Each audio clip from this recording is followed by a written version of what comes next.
friends, welcome to my new video. And today I am going to start a new topic of lesson 2 chemistry class 10 CBSE board. And lesson 2 is acid, base and salt. And today's topic is base. What is base? हम लोगों ने पहले भी discuss किया था base क्या होता है। टेस्ट के आधार पे बेस वो सब्सटेंस होते हैं जो बिटर इन टेस्ट होते हैं। Base are the substance which is bitter in taste, जो टेस्ट में कड़वे होते हैं, ठीक है, उसको हम लोग बेस कहते हैं। But according to Arrhenius definition, जो आर्हेनियस साइंटिस्ट थे 1884 में उन्होंने क्या डेफिनेशन दिया था बेस का, वो क्या है?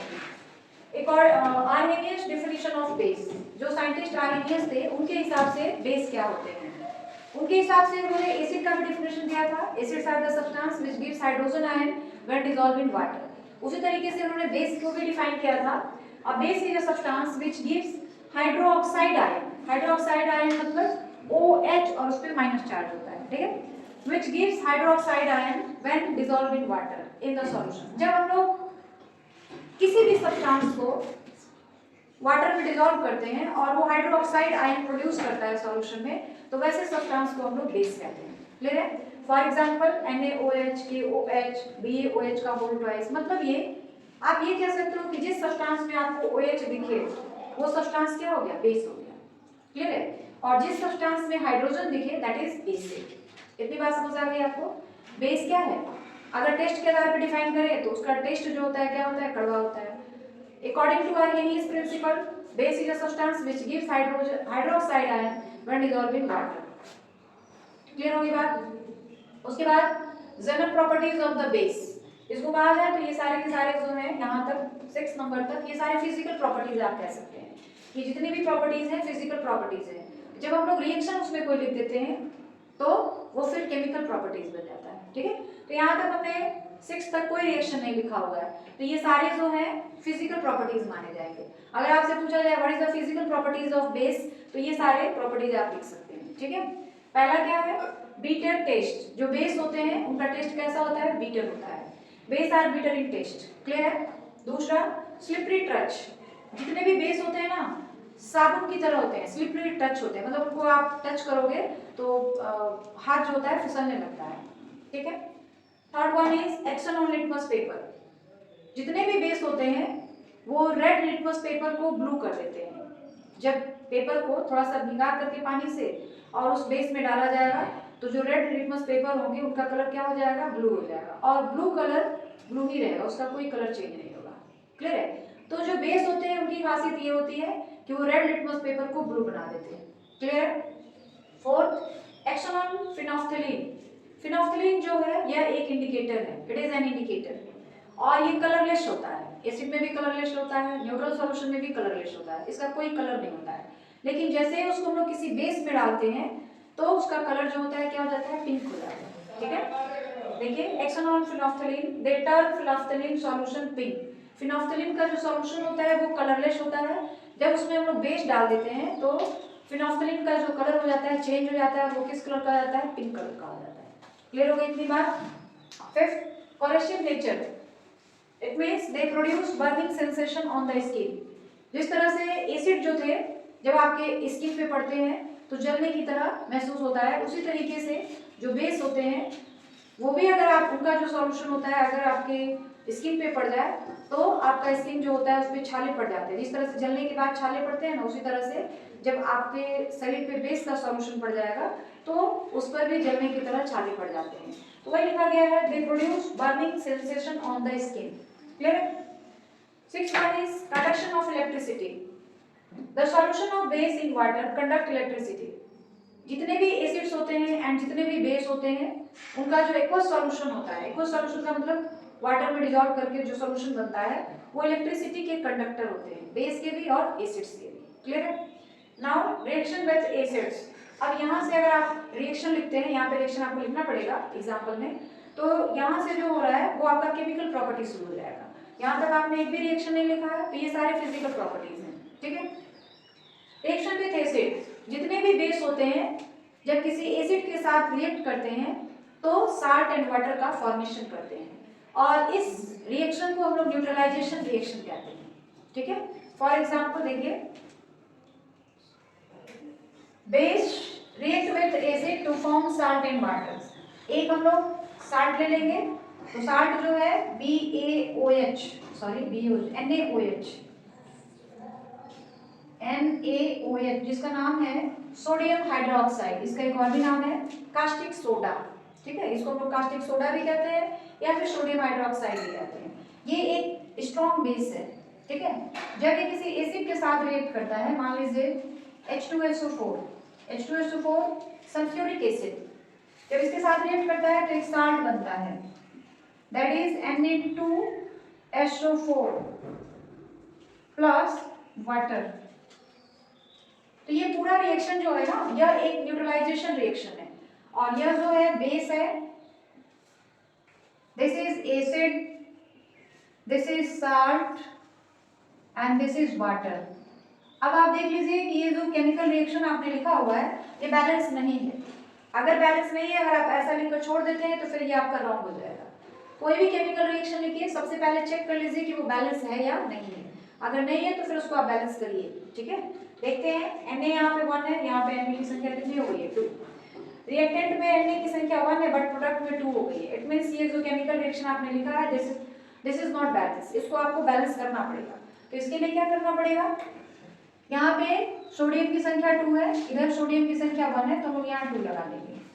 इससे क्या हो गया? सोडियम बैलेंस हो गया। ठीक है, अब आप चेक कर लीजिए और जितने भी एलिमेंट्स हैं इधर वो सारे बैलेंस हैं या नहीं। ऑक्सीजन, इस 2 की वजह से ऑक्सीजन 2 हो गया, तो यहाँ पे ऑक्सीजन 2 और यहाँ पे ऑक्सीजन 4। रिएक्टेंट में टोटल ऑक्सीजन कितने हो गए? 6, 4 यहाँ से और 2 यहाँ से। बट जो प्रोडक्ट है हमारा उसमें ऑक्सीजन कितने हैं? यहाँ पे 4 और यहाँ पे 1, 5 है। जबकि हमारे पास रिएक्टेंट में जो ऑक्सीजन की संख्या है वो 6 है, और इधर हमारे पास जो ऑक्सीजन की संख्या है वो 5 ही है। तो फिर हम लोग और हाइड्रोजन को भी देख लेते हैं। हाइड्रोजन इस 2 की वजह से यहाँ 2 मिला और यहाँ 2 मिला, तो रिएक्टेंट में टोटल हाइड्रोजन कितने हो गए? 4, और इधर यहाँ पे 2 ही है। तो हाइड्रोजन और ऑक्सीजन दोनों अनबैलेंस है, तो हम लोग क्या करें? यहाँ पे 2 लगा देंगे। 2 से मल्टीप्लाई करेंगे तो हाइड्रोजन 4 हो गया और ऑक्सीजन जो है वो 2 हो गया। तो ऑक्सीजन यहाँ 4 और इस 2 की वजह से ऑक्सीजन 2, तो टोटल ऑक्सीजन कितने हो गए? 4। रिएक्टेंट में भी ऑक्सीजन सॉरी यहाँ पे ऑक्सीजन की संख्या 4 और 2 6 हो गए। रिएक्टेंट में भी ऑक्सीजन की संख्या 4 और यहाँ पे 2 6 हो गए। हाइड्रोजन की संख्या 2 यहाँ और 2 यहाँ 4 हो गए। प्रोडक्ट में भी आपके हाइड्रोजन की संख्या 4 हो गई। तो ये केमिकल रिएक्शन जो है वो बैलेंस है। तो ये वाली जो यहाँ से जो आप लिख रहे हैं ये केमिकल प्रॉपर्टी है। कोई भी प्रॉपर्टी जब आप लिखते हैं उसमें कोई रिएक्शन अगर आप लिख लेते हैं तो फिर वो केमिकल प्रॉपर्टी मानी जाती है। This is not physical property.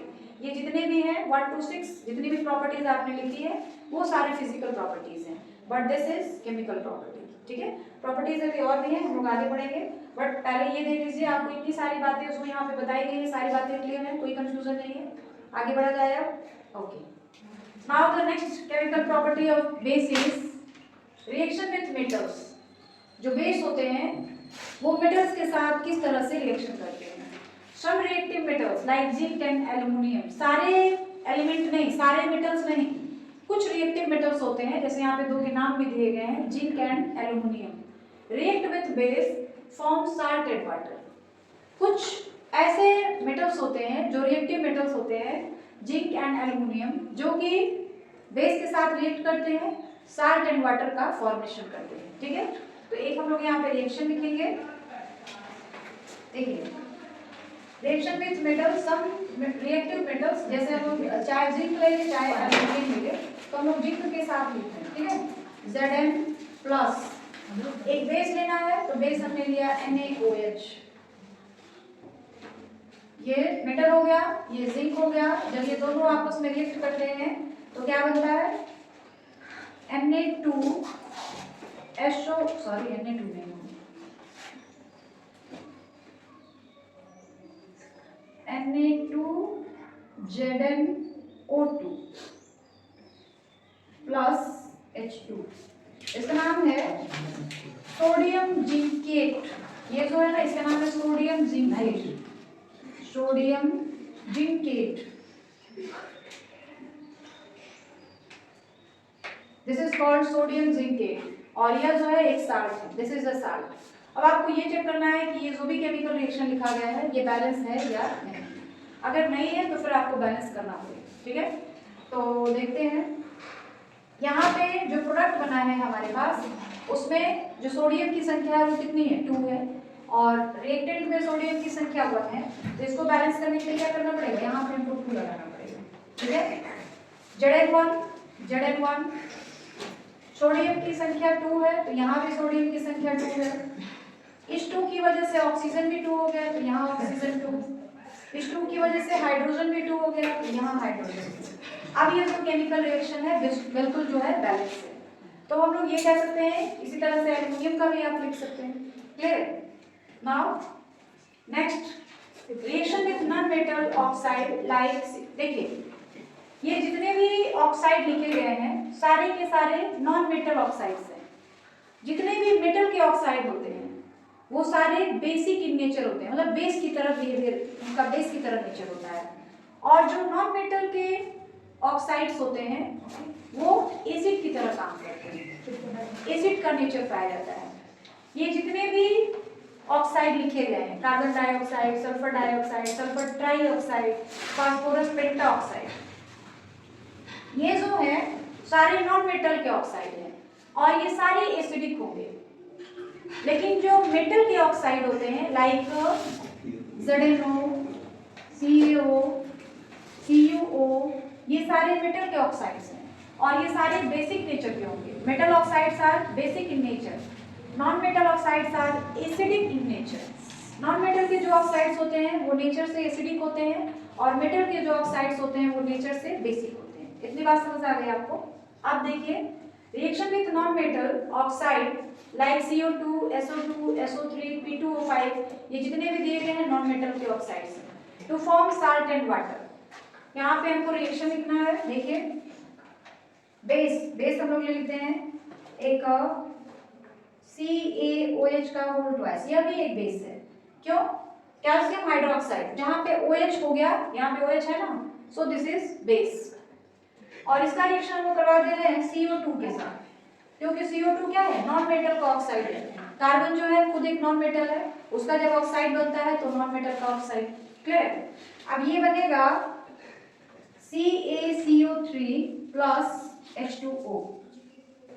This is base, this is non-metal oxide, this is salt and this is water. अब आपको ये चेक करना है कि ये जो रिएक्शन आपने लिखा है बैलेंस और नॉट, रिएक्शन जो आपने लिखा है बैलेंस है या नहीं है, चेक कर लेते हैं। Ca की संख्या रिएक्टेंट में 1 है, प्रोडक्ट में भी 1 है। हाइड्रोजन की संख्या 2, यहाँ प्रोडक्ट में भी 2। कार्बन की संख्या 1, यहाँ भी कार्बन 1। ऑक्सीजन की संख्या 2 यहाँ पर और 2 यहाँ पे, 4। यहाँ पे जो ऑक्सीजन है देख लीजिए 3 यहाँ और 1 यहाँ, ये 4 बैलेंस है। यानी ये जो केमिकल रिएक्शन लिखा गया है यह भी जो है बैलेंस है। ठीक है, तो ये बेस की जो है केमिकल प्रॉपर्टीज हैं। और बेस क्या है, जिसमें हाइड्रोक्साइड आयन जो होता है प्रेजेंट होता है। यानी कहीं भी आप ये OH देखेंगे तो कह सकते हैं कि वह जो है एक बेस है। क्लियर? लेकिन सारे सब्सटेंस ऐसे नहीं होते हैं कि जिसमें OH हमने देखा उसको हम लोग बेस कह देंगे। फॉर एग्जांपल देखिएगा, हमने यहाँ पे लिखा है C2H5OH, यहाँ पे भी OH है और ये एल्कोहल है, इथाइल एल्कोहल जिसको कहते हैं, इसमें भी OH प्रेजेंट है, लेकिन फिर भी यह एक बेस नहीं है। ठीक है, इसलिए कि जब इसको हम लोग वाटर में डिसॉल्व करेंगे, बेस की प्रॉपर्टी क्या है कि जब उसको हम लोग वाटर में डिसॉल्व करें तो वह आयोनाइज्ड हो जाए और उसमें से हाइड्रोक्साइड आयन अलग हो जाए। ठीक है, इसको जब हम लोग वाटर में डिसॉल्व करेंगे तो इसमें से हाइड्रोक्साइड आयन जो है ना वो आयोनाइज्ड रहेगा, बाहर नहीं निकलेगा, सेपरेट नहीं होगा, इसलिए इसको हम लोग बेस नहीं कह सकते। ठीक है, ये बेस है लेकिन ये जो है ये बेस नहीं है, बिकॉज जब हम लोग इसको वाटर में डिसॉल्व करेंगे तो हाइड्रोक्साइड आयन जो होगा वो उसमें से सेपरेट नहीं होगा, इसलिए इसको हम लोग बेस नहीं कहेंगे। क्लियर है? तो ये थे जो बेस होते हैं उनकी फिजिकल प्रॉपर्टी और केमिकल प्रॉपर्टी। क्लियर हो गई आपको? No any confusion? आगे बढ़ा जाएगा। Okay, now the topic is difference between a base and alkali. Alkali and base में क्या डिफरेंस होता है? ठीक है, तो बेस का डेफिनेशन हमने पढ़ा है, अभी हमने पढ़ा base are the substance which gives hydroxide ion when dissolved in water. एक डिफिनेशन आपने ये पढ़ा। दूसरा हमने ये भी जाना कि जितने मेटल के ऑक्साइड्स होते हैं वो भी सारे के सारे जो होते हैं बेस होते हैं। फॉर एग्जाम्पल मान लीजिए CuO, MgO, CaO, ZnO, ये सारे के सारे मेटल के ऑक्साइड्स हैं, इसलिए ये सारे क्या हो गए, बेस हो गए। ठीक है। और मेटल के जो हाइड्रोक्साइड्स होंगे वो भी जो होंगे क्या होंगे, वो भी जो होंगे वो सारे भी बेस ही होंगे। तो ये सारे के सारे मेटल के ऑक्साइड है इसलिए बेस है। और जो नॉन मेटल के ऑक्साइड्स होते हैं, यहाँ पे देखिए ई छूटा हुआ है गिव, तो जो जो मेटल के ऑक्साइड्स होते हैं और जो मेटल के हाइड्रोक्साइड्स होते हैं वो भी आपके बेस होते हैं। लेकिन अल्कली क्या होता है, यहाँ पे लिखा हुआ base are oxides and hydroxides of metal. जो बेस होते हैं मेटल के ऑक्साइड होते हैं या फिर हाइड्रोक्साइड होते हैं, ये सारे भी बेस हैं। या आप इस तरह भी कह सकते हैं CaOH का होल ट्वाइस, MgOH का होल ट्वाइस, ये सारे भी बेस हैं। कहने का मतलब ये हो गया oxide and hydro oxides of metal. Metal के ऑक्साइड होंगे वो भी बेस होंगे, मेटल के हाइड्रो ऑक्साइड होंगे वो भी बेस होंगे। क्लियर है, यहाँ पे लिखा गया है, देख लीजिए। लेकिन अल्कली क्या होता है, what is alkali? The base which are soluble in water and give hydrogen ions in the aqueous solution are called alkalis. Thus all alkalis are base but all bases are not alkalis. मतलब ये सारे तो base हो गए, जो metal का oxide है, metal के ऑक्साइड, मेटल के हाइड्रो ऑक्साइड, ये मेटल के ऑक्साइड हो गए, और ये जो है मेटल के हाइड्रो ऑक्साइड हो गए, तो दोनों जो है बेस है। लेकिन अल्कली क्या है, द बेस, अल्कली भी एक बेस ही होता है, लेकिन वो किस टाइप का बेस होता है, which are soluble in water, जो वाटर में soluble होता है, एंड गिव हाइड्रोक्साइड आयन, जो वाटर में soluble हो और हाइड्रोक्साइड आयन प्रोड्यूस करे, उसको हम लोग क्या कहेंगे, अल्कली कहेंगे। ठीक है, तो देखिए इसमें अल्कली कौन होगा, ये अगर हम इनको वाटर में डिसॉल्व करें, बेस तो है, वाटर में डिसॉल्व कर दे अगर इनको, तो क्या इनमें से हाइड्रोक्साइड आयन प्रोड्यूस होगा, नहीं होगा। तो ये सारे जो हैं CuO, MgO, CaO, ZnO, ये सारे अल्कलीज नहीं है, बेस हैं बट अल्कली नहीं है। क्यों? क्योंकि अगर उनको हम वाटर में डिसॉल्व करेंगे तो हाइड्रोक्साइड आयन नहीं निकलेगा। लेकिन ये जो बेस हैं, ये भी तो बेस हैं, इनको अगर हम लोग वाटर में डिसॉल्व कर दें तो उसमें से हाइड्रोक्साइड आयन जो होगा बाहर निकलेगा, उसी सॉल्यूशन में मतलब निकलेगा। तो इन सारे सब्सटेंस को हम लोग कहेंगे कि ये जो है अल्कलीज हैं। आगे बात समझ में, तो वही बताया गया है, the base which are soluble in water and gives hydroxide ion। जैसे आप एग्जांपल के तौर पे यहाँ पे लिख सकते हैं CaOH का होल ट्वाइस, MgOH का होल ट्वाइस, ये सारे अल्कली हैं, लेकिन CuO, MgO, CaO ये सारे अल्कलीज नहीं होंगे। इसीलिए कहा जाता है ऑल अल्कलीज, जितने भी अल्कलीज हैं, ये सारे अल्कलीज है ना, ऑल अल्कलीज आर बेस, ये अल्कलीज भी हैं और बेस भी है, बट ये बेस तो है लेकिन अल्कलीज नहीं है। इसीलिए कहा गया है कि all alkalis are base but all base are not alkali. जितने भी बेस हैं उनको हम लोग अल्कली नहीं कह सकते हैं, लेकिन जितने भी अल्कलीज हैं उनको हम लोग बेस कह सकते हैं। आई बात समझ में? या आप शॉर्टकट में कहना चाहें तो जितने भी मेटल के ऑक्साइड होते हैं, मेटल के हाइड्रोक्साइड होते हैं, वो बेस होते हैं, लेकिन जो हाइड्रोक्साइड वाले सब्सटेंस होते हैं, मतलब मेटल के हाइड्रोक्साइड्स जो होते हैं वो अल्कलीज होते हैं, क्योंकि उनमें हाइड्रोक्साइड है, और जब उसको वाटर में डिसॉल्व करेंगे तो हाइड्रोक्साइड आयन ही जो है उसमें सॉल्यूशन में बाहर निकलेंगे। तो ये सारे जो है अल्कलीज हैं, और ये MgO, CuO जो है ये सारे बेस हैं, ये भी बेस हैं लेकिन अल्कली। आगे बात समझ लें कि डिफरेंस क्या है अल्कलीज में और बेस में। क्लियर हो गया? कोई कंफ्यूजन नहीं है आपको?